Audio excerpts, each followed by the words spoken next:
10 sekunder kvar. 8, 7, 6, 5, 4, 3, 2, 1. Kör! Ну что, стартанули гонку. Сейчас все рвутся вперед, пытаются выехать из толпы, но так как мы договорились с Антоном, что я буду его ждать, сейчас просто еду не спеша, пытаюсь выехать из давочки и потом подождать Антона где-то на более прямом участке трассы.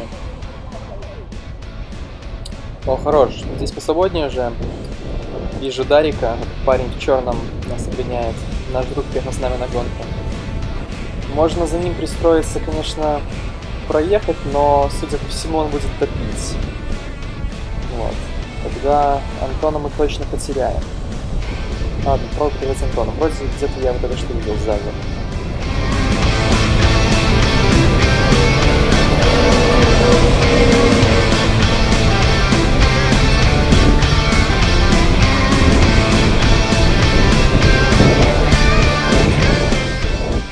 Ей, вижу Антона. Класс, есть шанс зацепиться и будем ехать дальше всю гонку.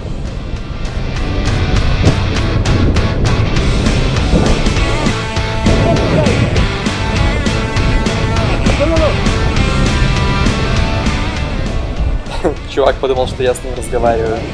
Тормознул, начал оглядываться.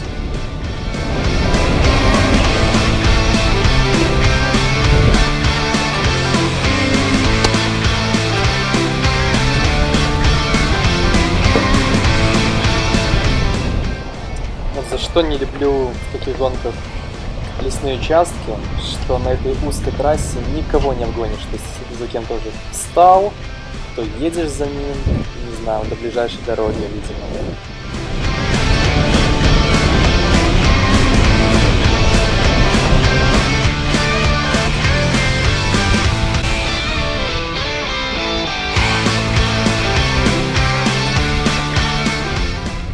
Снова лес и снова едем в пробки.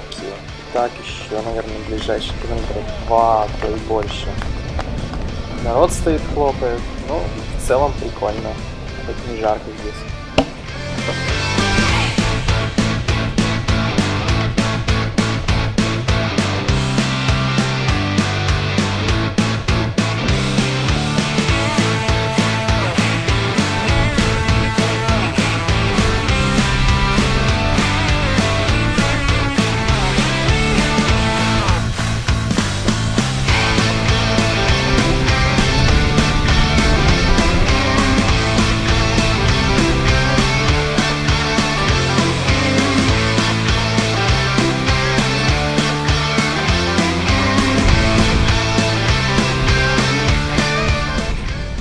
Я вот все оглядываюсь, пытаюсь найти Антона, но походу где-то в этом лесу я его все-таки дропнул.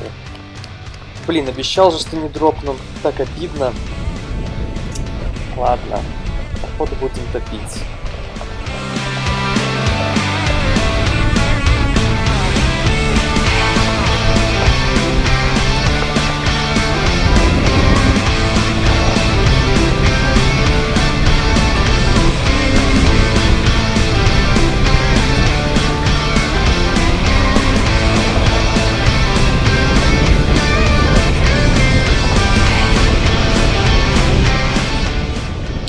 В этой гонке интересно то, что сейчас мы пересеклись одновременно с ребятами, которые едут 60 и даже, наверное, 90 километров.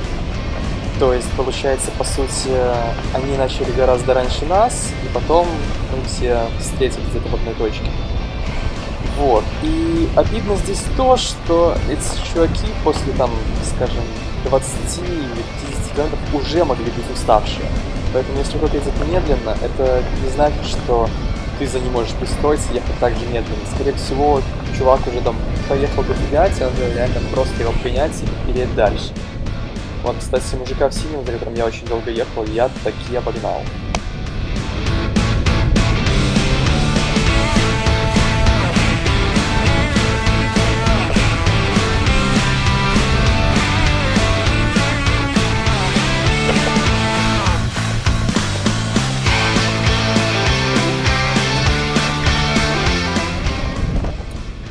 этим дедушкой тоже долго ехать не будем. И вот буквально сейчас хожу его, едем дальше.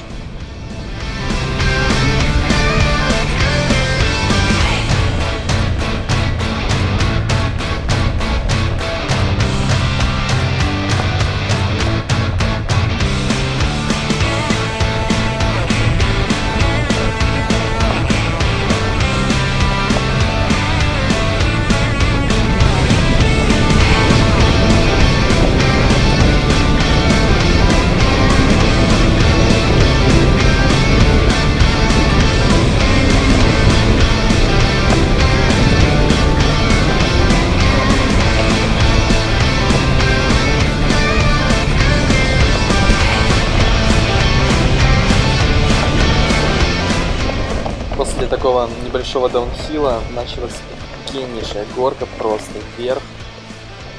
Она как бы не техничная вообще, но она такая довольно долгая. И у нее серфейс такой, знаете, каменистый. То есть ты видишь, камни из-под себя сыпятся, велик на ним поскальзывает. Сцепление так себе. Вон, ребята уже многие бегут пешком, потому что не могут ехать. Но на моих 2,8 колесах это все делается просто идеально.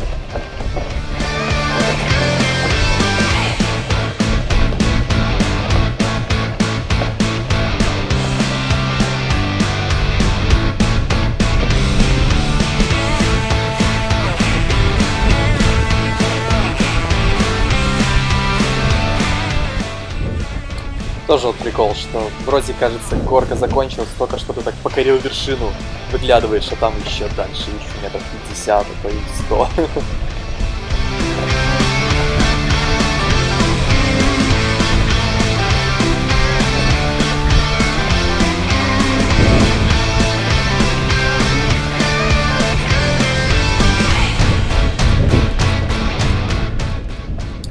Сразу после горочки начинается такой пит-стоп, где можно пить водички, энергетики. Но что я заметил, лучше на них не останавливаться, если, конечно, у тебя все есть, если ты там не выпил всю воду. А так как я ехал с 3 литрами воды, 2 было в гидраторе и 1 на раме, то я даже не останавливался и просто кучу людей реально. Не знаю, человек 10 на каждом пит-стопе ты спокойно обгоняешь, притом не тогда, когда они на дороге, когда они где-то стоят, вот, не мешают тебе ехать. Это реально такой большой плюс. Только 7-5 км. Реально мало поехали. Уже немного устал.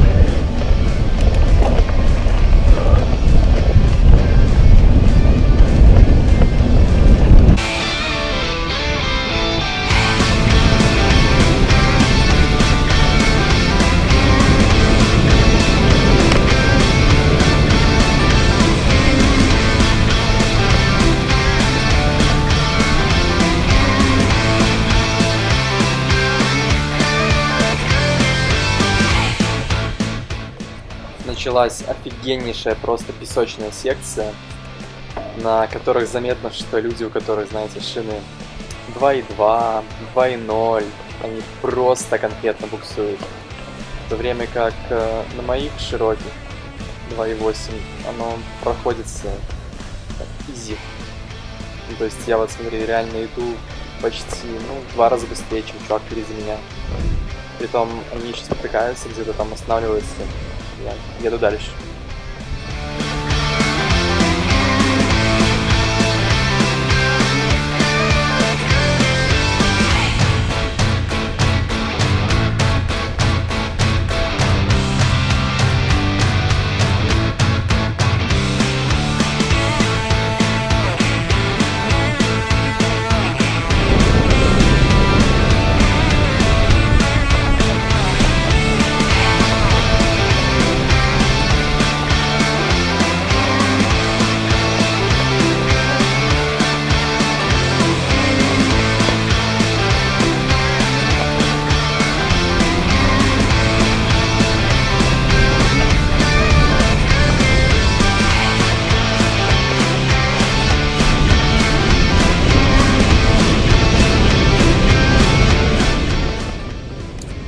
очень крутой, очень длинный даунхилл.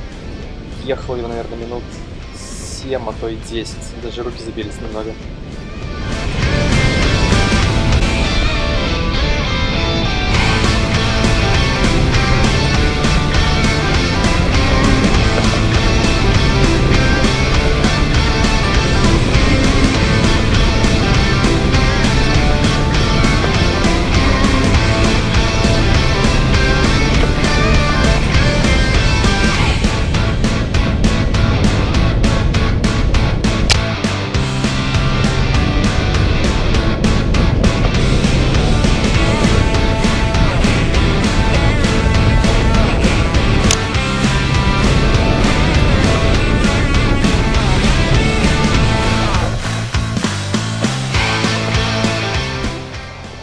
Вот сейчас было прикольно, я вроде вылетаю на дорогу, знаете, после такой дикой скорости, там за мной чувак прям следом, буквально метров 5. Походу я был слоупоком здесь.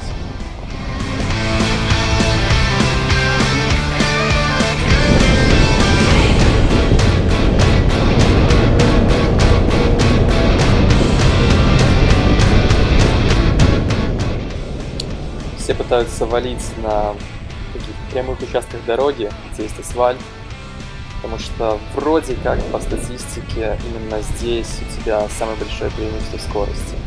Если ты валишь на какой-то горку, да, по песку, то выигрыш там будет минимальный по сравнению с тем, что ты сделаешь на асфальте. В моем случае проблема была в том, что обычно на асфальт выезжаешь после леса, уже уставшие, руки забитые, и реально просто хочется банально отдохнуть, знаете, поехать без рук, попить воды, перекусить. Вот для чего асфальт.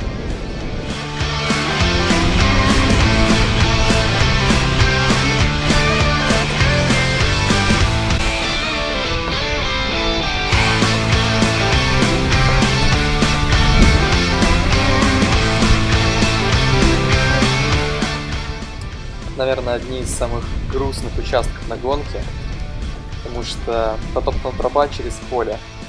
Это дорога, как такая стиральная доска, просто едешь, тебя трясет всего. Вот, люди перед тобой еще так подтупливают, надо их как-то обгонять, потом тоже обгонять по обочине только если. Короче, очень так себе было.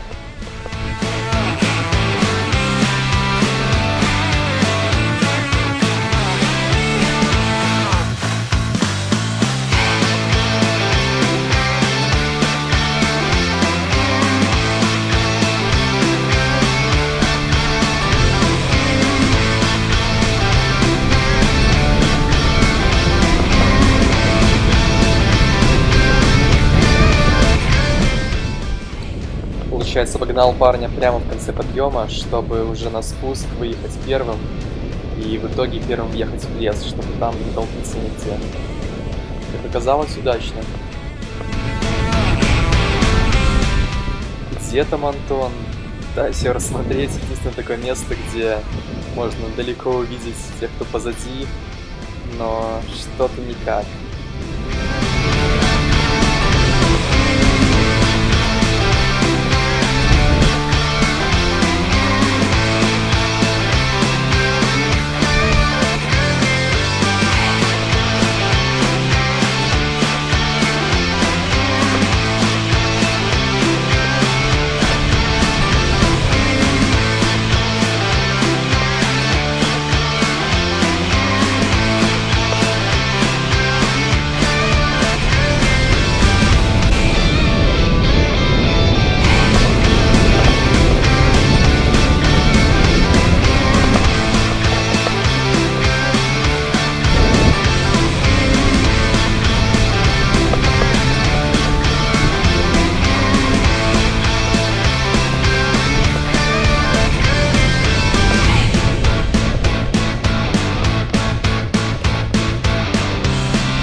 Здесь очень классный лес, конечно, был. Прикольно по нему ехать, но одна проблема. Я ехал один, никого не видел впереди.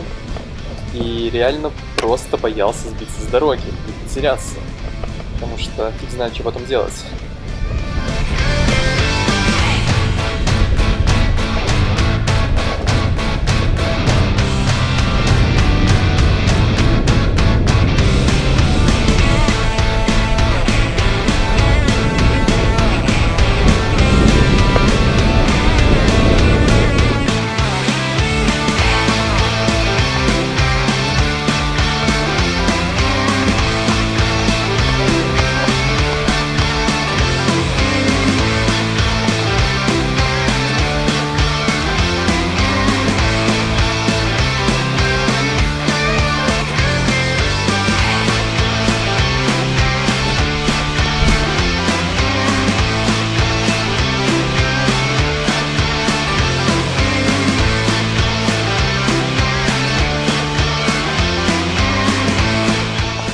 Очень поздно включил камеру, мне не удалось записать всю эту эпичную горку.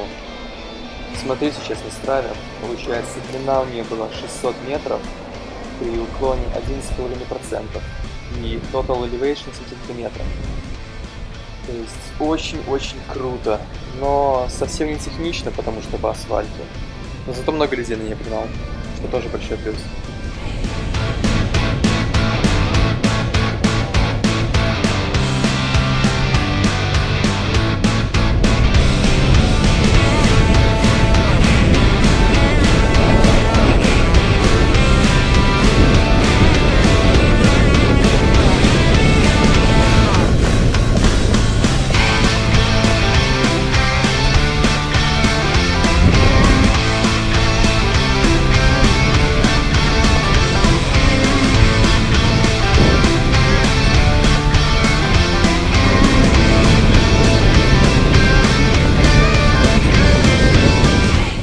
После этой длинной затяжной горки очень сильно свело мышцы в икрах. Пытался их ехать, растягивать по дороге. Получается, просто натягивая на себя носок. И вроде как помогло, но реально было стрёмно, потому что если заводить ногу, ты тупо паникуешь, не знаешь, что делать. Ну, едем дальше.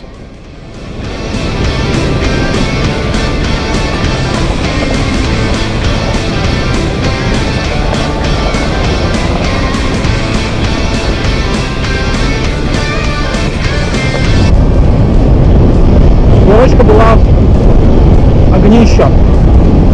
Наверное, самое тяжелое, что я ехал. Она была не самая крутая, в которой я ездил. Если покруче есть, конечно. Но она была, сука, длинная.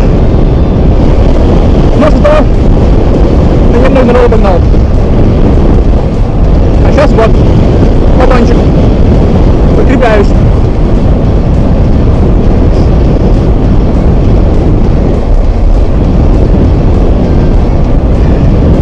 Еду за девушкой в розовом. Она варит пипец просто. То есть реально пробовал догнать, ни хрена не дается. Но зато вот так тихонечко за ней держать скорость вполне зашибись.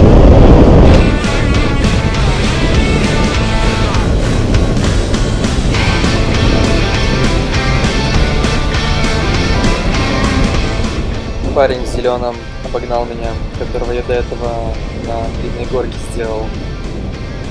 Походу, правду говорили, надо пушить на прямых дорожных участках, а не в горку.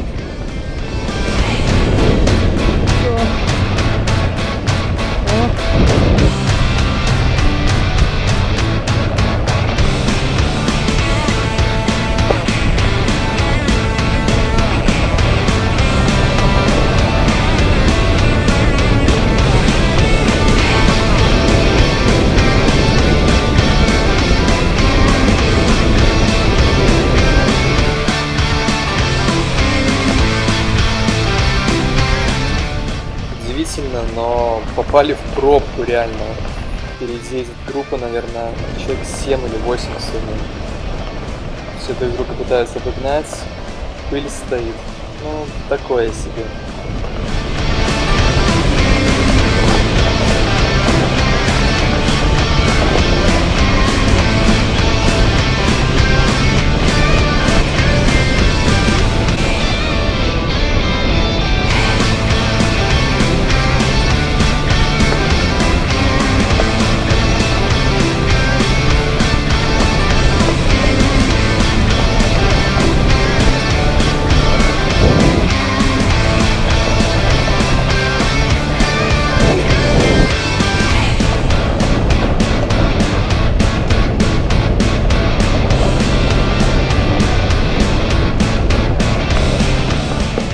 Очень нравится вид едущей группы велосипедистов. Просто сейчас посмотрите, как перестраиваются. Змейки. Раз, обходит чувака в одну сторону, потом назад в другую сторону. Просто идеально.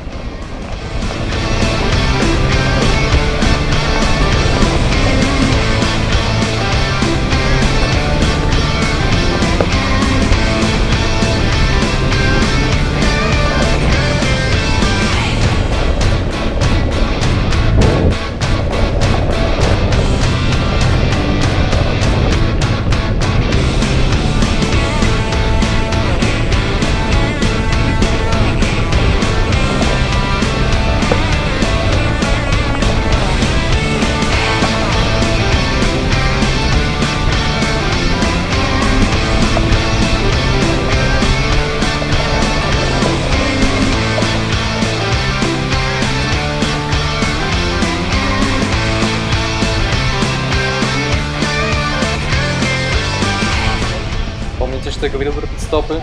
Ну вот, собственно, всю эту группу сейчас вполне спокойно налегке обогнал, потому что они все остановились попить. Едем дальше.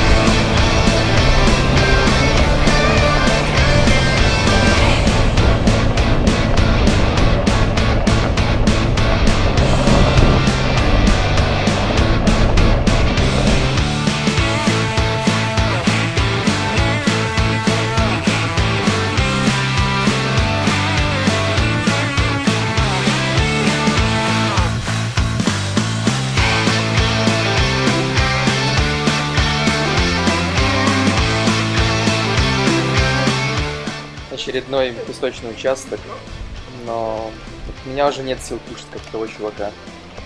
Ну, это лучше, чем идти все равно.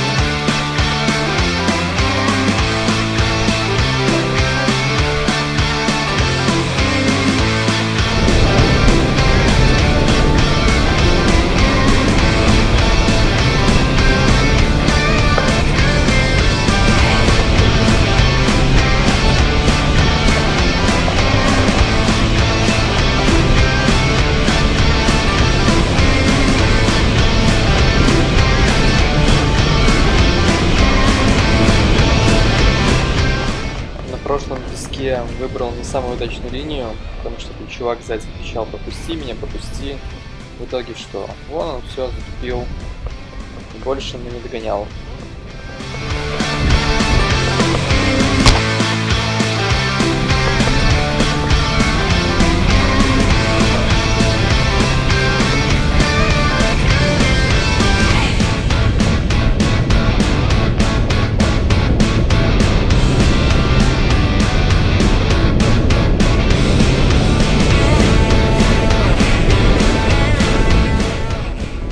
Вот и последний снэп даунхилл. Конечно, перед гонкой я паниковал тем, что не хватит места на камере. GoPro мне прогнозировала 2 часа 3 минуты. Думал, что нужно 2 часа уложиться, поставил себе цель. В итоге все оказалось гораздо прозаичнее. Тупо села батарейка, а места осталось еще на полчаса записи. В итоге на камеру не попало примерно последние, наверное, километров 5 пути. Вот. По результатам у меня 2 часа 9 минут. В моей категории это 14 место. И в общем зачете 33. Ну, неплохо. Можно было, конечно, попушить побольше. 13, наверное. Посмотрим в следующем году. Спасибо за просмотр. Пока!